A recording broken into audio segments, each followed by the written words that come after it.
I used to treat it like it was my God. The first thing I thought about when I woke up, it was the last thing I needed before I could sleep. It told me when to speak, how to feel, what to chase, and what to destroy. I prayed to it without even knowing. With every dollar I spent, every lie I told, every time I said just one more, I was powerless, sure. But what I didn't see was that I had handed over my power willingly. The idea of a higher power, that used to piss me off. I thought it was weakness. I thought it was fiction, but really I was just scared. I was scared that something good could exist beyond the mess I made.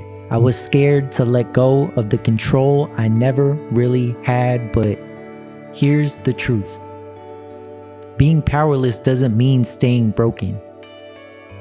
It means trusting that maybe, just maybe, there's something greater than my pain, greater than my past, and greater than the grip that it had on my soul. Have I had a spiritual experience? Yeah, I have. But it didn't look like a burning bush or a voice in the clouds. It looked like sitting in the back of a meeting and realizing I wasn't alone. It looked like someone saying, I've been where you are and I made it out, and for the first time in a long time, I believed them. I don't have all the answers, but I've come to believe in this process, in something bigger than me that's pulling me forward, one surrendered moment at a time. What would happen if I let go? What would happen if I gave up the exhausting need to control everything? Maybe I finally find peace. Or maybe I'd finally be free.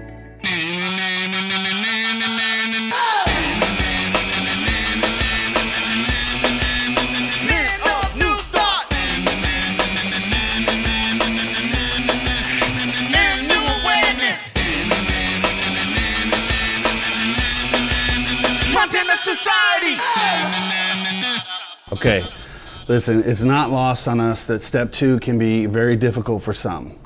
Most of us grew up with some sort of religious influence, forming a sense of right and wrong. For us, however, it may also be a source of some pain and bad memories. So for now, let's just settle on the concept of your higher power is not you. And remember that we surrender to win in this new way of life. Let's get back to the show.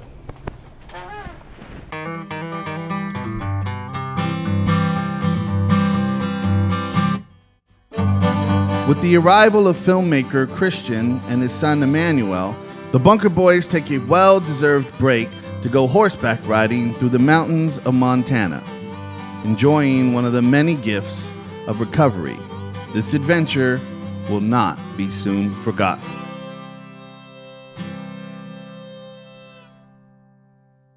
The whole thing. That's a donkey, isn't it, on the other side? They don't like to be called donkeys. They prefer mule or ass. See? You could drop me off in South Central LA, I'd feel much more comfortable than I feel right now. It's a new experience. We're a couple miles from the Yellowstone border, and we were pretty far up here, very far from LAX, which is where you were yesterday. Yeah. And 24 hours later. 24 hours later, we're out in the remote areas of Montana. So yeah. It's kind of a trip. Yeah. But that's fun life, isn't it? Yeah. Yeah. Interesting. I wouldn't be doing this if I was getting high. I'd be sitting in some room. Yeah. Right? Yeah. And it's way too hard to do lines of coke while you're riding a horse. It's just uncomfortable. You know, they're bouncing and stuff. It's tough. Yeah. So. Ready for this? Baby. You are? It looks like a cow. Look. It is definitely not a cow. To me, the primary function of me as a man was to be a provider. That's what it meant to be a father and a husband. And some of that just because what I learned as a kid. I didn't know being a father actually meant like being present and leading and guiding other humans in their spiritual, psychological development. I thought I just got to pay the bills. So the experience from going from a high-paced entertainment environment to rural Georgia was a shock to the system. It was my first time ever acknowledging I was an addict. It was my first time being not under the influence of a substance for days at a time, in years, 10 years, 8 years. So I was confronted with myself and emotions that I had not felt in a long time. And I remember distinctively wanting to leave, not because I wanted to get high, because I wanted to come home and fix everything. It was like a rush of memories and moments of my life that I realized I had skipped out on or wasn't really present for, my kids, my wife, and it was a shock to go from 100 miles an hour to 20 miles an hour. That was like really difficult to, difficult, carrying a jug of water 4 miles every morning to, drink is difficult. It was dramatic, yeah.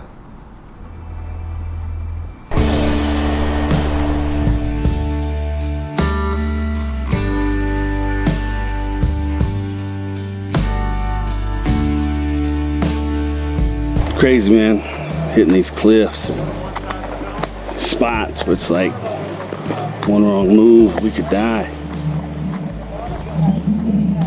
Just thinking about living life out in the streets, getting high and all that stuff, man. Like, I would risk my life every day for that. I wouldn't even care.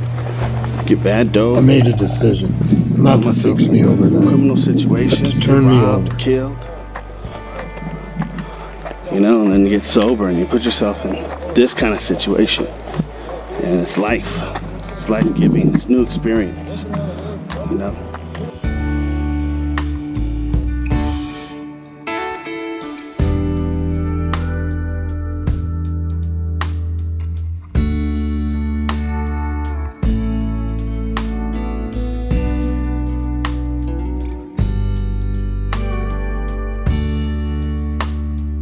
This kind of stuff happen when you're drinking?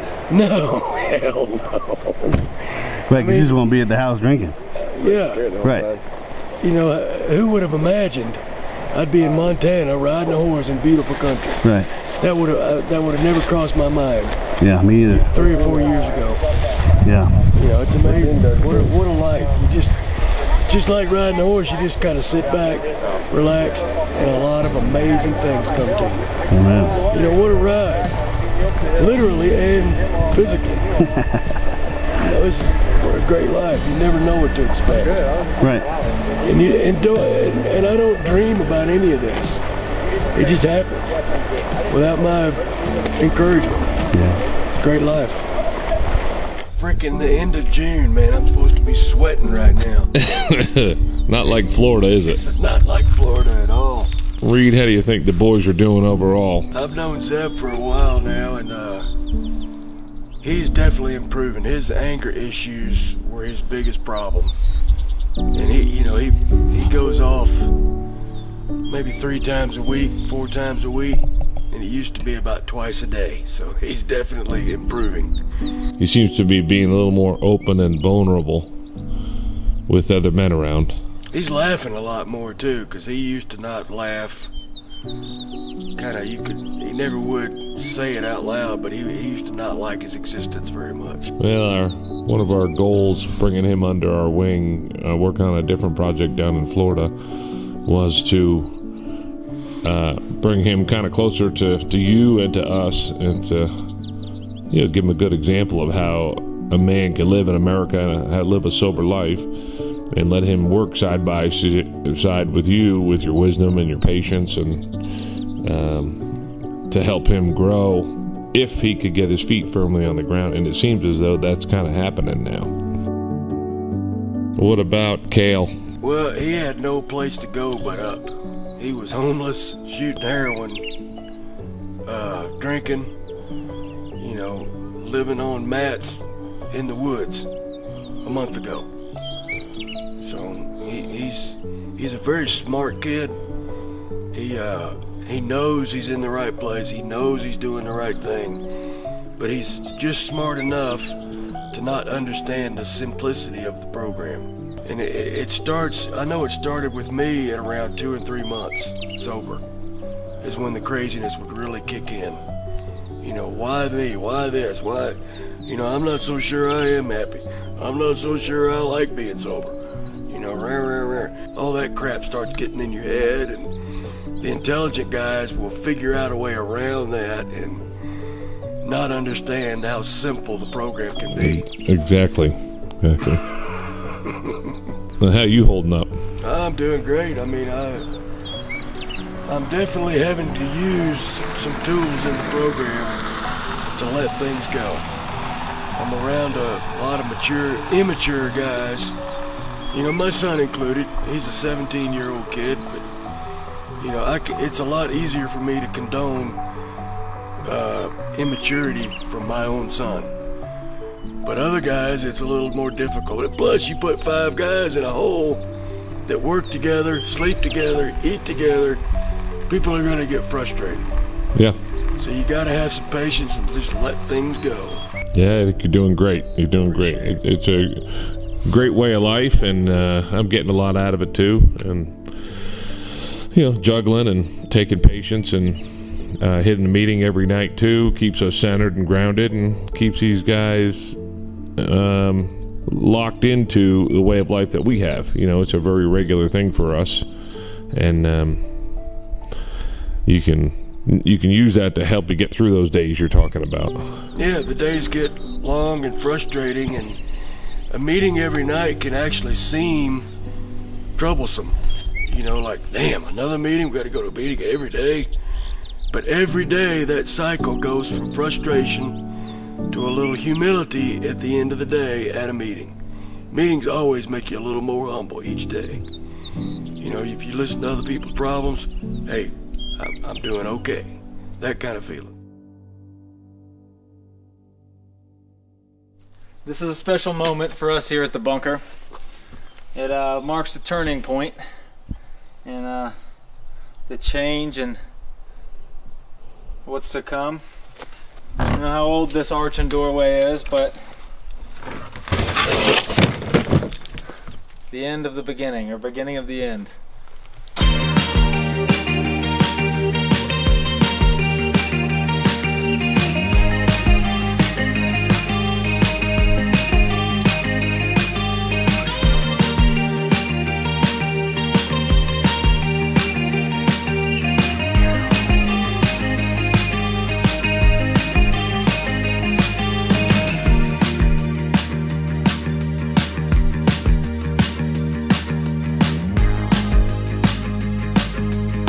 By archway.